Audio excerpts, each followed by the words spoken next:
Hello friends, आज हम chapter 3 playing with numbers करेंगे। पिछली वीडियो में हमने होल नंबर्स की एक्सरसाइज 2.1 करी थी। इसके बाद अब हम प्लेइंग विथ नंबर्स करेंगे। हमारी न्यू एडिशन की बुक है, इसलिए 2.1 के बाद सीधे चैप्टर 3 स्टार्ट है। तो प्लेइंग विथ नंबर्स की एक्सरसाइज करने से पहले हम इसका इंट्रोडक्शन समझेंगे। सबसे पहले हम ये समझेंगे कि फैक्टर्स और मल्टीपल्स क्या होते हैं। तो फैक्टर्स क्या होते हैं? फैक्टर्स होते हैं, जैसे कि हम एग्जाम्पल से समझेंगे। जैसे कि 12 है, 12 है तो 12 किस किस के टेबल में आता है।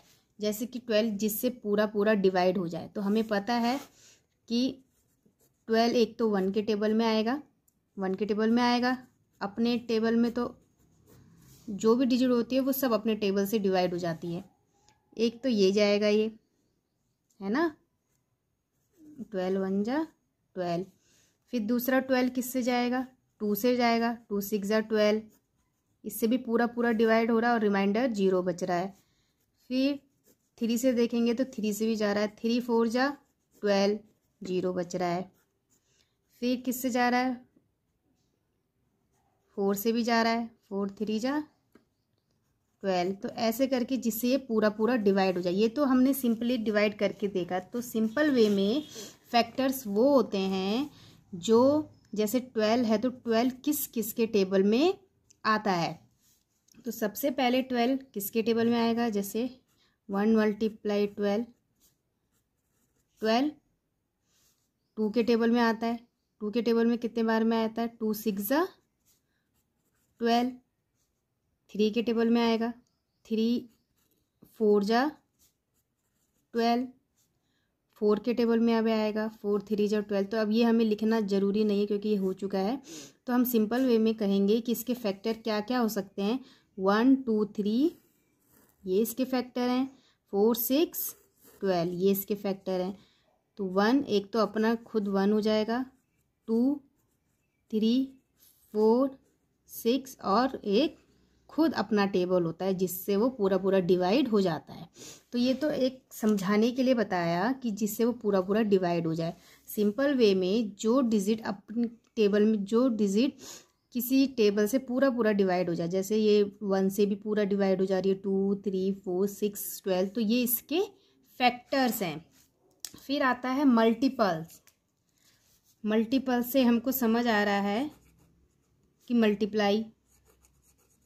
तो मल्टीपल्स कैसे होते हैं ये भी हम एग्जाम्पल से समझेंगे। जैसे कि एग्जाम्पल है आपका, कुछ भी एग्जाम्पल ले लीजिए। जैसे 2 है तो 2 का हमको मल्टीपल्स निकालना है। तो 2 का मल्टीपल्स कैसे निकालेंगे? कोई भी 1, 2 1 जा 2, फिर 2 2 2 जा 4, फिर 2 2 3 जा 6। तो 2 के मल्टीपल्स क्या हो गए?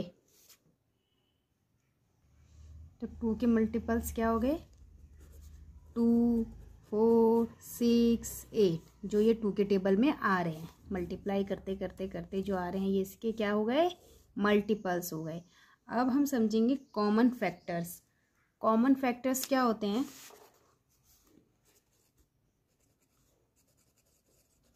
कॉमन फैक्टर नाम से ही हमको समझ आ रहा है जो दोनों चीज़ों में कॉमन है, मतलब किसी में से कॉमन लेना। जैसे 4 है, 4 का क्या होगा?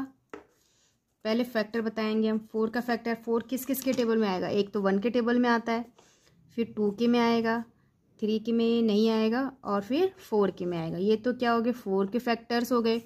अब ऐसे एक एग्जाम्पल 6 ले लिया तो 6 के क्या फैक्टर होंगे? एक तो 1 के टेबल में, 2 3 4 नहीं आएगा, 5 नहीं 6। अब ये इसके फैक्टर्स हैं, ये इसके फैक्टर हैं। तो अब इनमें कॉमन क्या है? इसमें कॉमन क्या है? ये देखो 1 इसमें भी है, 1 इसमें भी है, तो ये एक 1 फैक्टर हो गया। अब यहाँ देखो 2 इसमें भी है, 2 इसमें भी है, तो हम इसका कॉमन फैक्टर लिख सकते हैं।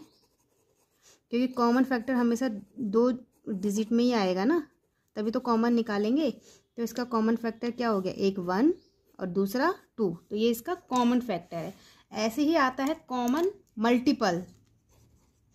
तो कॉमन मल्टीपल में भी 2 डिजिट देते हैं। कॉमन मल्टीपल जैसे एग्जाम्पल के लिए ले लीजिए 4, दूसरा 8, तो मल्टीपल वही होता है एक तरीके से टेबल ही। तो 4 का मल्टीपल क्या होगा, 4 का टेबल लिख दीजिए, 4, 8, 12, 16, 20, 24, 28, 32, ऐसे करके 4 का टेबल। 8 का क्या होगा मल्टीपल, 8 1 जा 8, 8 2 जा 16, 8 3 जा 24, 32, 40, ऐसे करके लिख लिया। अब देखिए इसमें क्या कॉमन है, 4 नहीं है लेकिन 8 है, तो इसका एक तो 8 हो गया, 12 है यहाँ पर नहीं है लेकिन 12, लेकिन 16 है यहाँ पर भी 16 है, तो एक ये 16 हो गया कॉमन जो दोनों में हो। अब 24 यहाँ पर भी है यहाँ पर भी है, तो एक ये हो गया। अब 28 यहाँ पर है लेकिन यहाँ पर नहीं, एक 32 हो गया। ऐसे ऐसे करके आगे आगे हमको निकलते जाएंगे। तो अब इसमें क्या क्या कॉमन आया, एक तो 8 आया, 16 आया, 24 आया, 32 आया। अगर हम आगे करते तो 40 भी आ जाता क्योंकि 4 10 जा 40 होता है। तो ये इसके क्या हो गए, कॉमन मल्टीपल्स हो गए। ऐसे करके ये निकालेंगे ये। और फिर इस चैप्टर में बता रखा है ये प्राइम नंबर्स। तो प्राइम नंबर्स क्या होते हैं, जो नंबर एक तो अपने टेबल में आते हैं और 1 के टेबल में आते हैं। जैसे कि जो भी टेबल नंबर है या तो वो एक 1 से डिवाइड होगा और एक अपने टेबल से डिवाइड होता है, वो प्राइम नंबर होते हैं। जैसे कि 2 लगा लो, जैसे एग्जाम्पल लगा लो, एक तो 1 के टेबल से और एक इटसेल्फ यानी कि अपने नंबर से होता है। तो जैसे एग्जाम्पल से समझ आता है कोई भी चीज़। जैसे कि 2 ले लो, तो 2 कैसे जाएगा, 2 एक तो 1 से जाएगा और एक 2 से जाएगा, तो ये इसके क्या होगा, प्राइम नंबर है। ये 2 क्या है, प्राइम नंबर है। क्यों, क्योंकि ये 1 से जा रहा है और 2 से जा रहा है। 2 और किसी टेबल से जाता है, नहीं जाता है। जैसे एक एग्जाम्पल और ले लेते हैं, 3 भी 1 से जाएगा एक और दूसरा अपने टेबल से जाएगा, तो ये 3 भी प्राइम नंबर है। ऐसे ही 5 भी कैसे, 1 से जाएगा और दूसरा अपने टेबल से जाएगा और किसी टेबल से नहीं जाएगा। ऐसे ही 7 1 से जाएगा और अपने टेबल से जाएगा। तो ये प्राइम नंबर्स होते हैं जो एक 1 से जाता है और दूसरा अपने ही टेबल से जाता है। और एक मेन बात ये होती है कि जो 1 होता है, 1 is a factor of every number.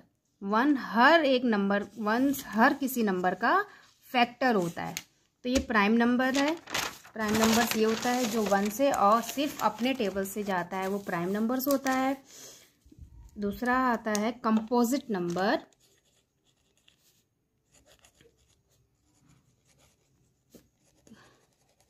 Composite numbers में क्या होता है, जो 2 से ज़्यादा भी जा सकते हैं। जैसे एक तो 1 से तो हर कोई नंबर जाता है, 1 से जाएगा, या जैसे एग्जाम्पल के तौर पे लेते हैं हम 4 लेते हैं, तो 4 1 से जाएगा, 2 से भी जाएगा और 4 से जाएगा। तो ये 2 नंबर छोड़ के एक नंबर एक्स्ट्रा जा रहा है, यानी कि जिसमें 2 नंबर से ज़्यादा फैक्टर होते हैं वो कंपोजिट नंबर कहलाते हैं। जैसे प्राइम नंबर्स में क्या होते हैं, जो सिर्फ जिसका फैक्टर 1 होता है और जो सिर्फ अपने टेबल से जाता है वो प्राइम नंबर होते हैं। और कंपोजिट नंबर में वो 2 से ज़्यादा फैक्टर होते हैं, वो कंपोजिट नंबर होते हैं। अब हम करेंगे even and odd number. Even and odd number, तो इवन नंबर क्या होते हैं, नंबर्स, और ऑड नंबर्स क्या होते हैं। तो इवन नंबर वो होते हैं जो 2 के टेबल के मल्टीपल्स होते हैं। जैसे कि 2 4 6 8 10 12 14, ऐसे मतलब कि जो 2 के मल्टीपल्स होते हैं उनको हम क्या कहते हैं, इवन नंबर कहते हैं। उनको हम इवन नंबर कहते हैं। और जो rest the rest of the numbers, rest of the numbers का मतलब जैसे इनके बीच में रेस्ट नंबर कौन से हैं, 1 2 के बीच में 3 आ गया, 4 6 के बीच में 5 6 8 के बीच में क्या आ गया 7 आ गया, 8 10 के बीच में 9 आ गया, 10 11 के बीच में 12 10 और 12 के बीच में 11 आ गया, और 12 14 के बीच में 13 आ गया। तो ये ऑड नंबर आ गए जो 2 के मल्टीपल्स नहीं होते। एक तरीके से हम कह सकते हैं जो 2 से डिवाइड हो जाएं वो इवन नंबर हैं, और जो 2 से डिवाइड नहीं होते वो ऑड नंबर है। अगर आपको मेरी वीडियो समझ आती है तो इसे प्लीज़ लाइक कीजिए, शेयर कीजिए एंड सब्सक्राइब कीजिए। डिविजिबिलिटी टेस्ट हम नेक्स्ट वीडियो में करेंगे। नेक्स्ट वीडियो में प्लेइंग विथ नंबर्स वाले चैप्टर के इंट्रोडक्शन पार्ट 2 में करेंगे। Thank you.